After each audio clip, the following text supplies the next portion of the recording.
We've seen a decided shift in the type of people that are moving to South Florida. I think South Florida now, Miami in particular, but a rising tide lifts all boats, so to speak. We are seeing South Florida and Miami turn into a world-class city.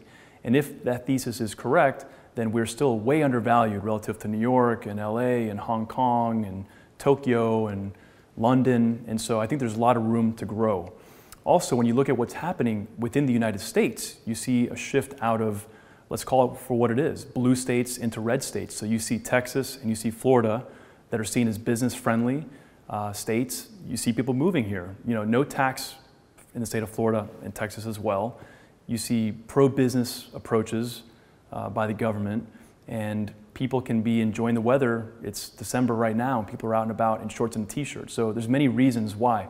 But you don't just have vacationers, and it's not just a resort town. People are moving here from the tri-state region, from Chicago. We see a lot from California, certainly in the last half of 2021. And these people are putting roots here. They're putting their kids in school. They're joining country clubs and golf courses. They're taking on initiatives to make this a better community and a better place to live and to raise children. And we see, so tech, we see finance. We also see the crypto community coming to South Florida. So it's just a really interesting time.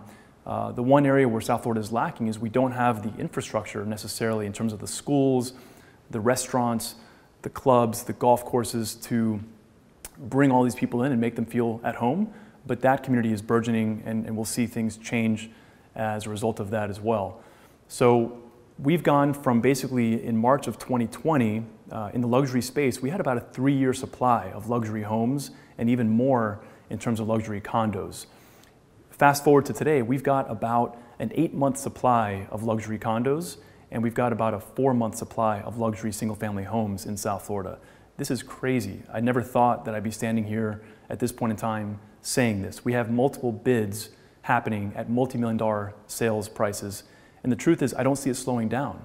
Once the government starts printing money or expanding to our money supply, they're not going to pull it back. Yuval Harari talked about this in Homo Deus, and it really influences what I think right now is he talked about universal basic income. So once you start giving money to the people, you can't pull it back. I don't see how that's going to happen, despite what the Fed is saying, despite the taper. We've seen them say this before, and it just keeps going. So at the end of the day, we're seeing all asset prices increase. Yes, there may come a point in time where asset prices completely fall apart. Nobody can predict that. So from my perspective, real estate is a great place to invest your money nowadays. I think in South Florida, we have room to rise based on the thesis that I stated earlier in this discussion. And I think we're going to see a very strong 2022 in South Florida.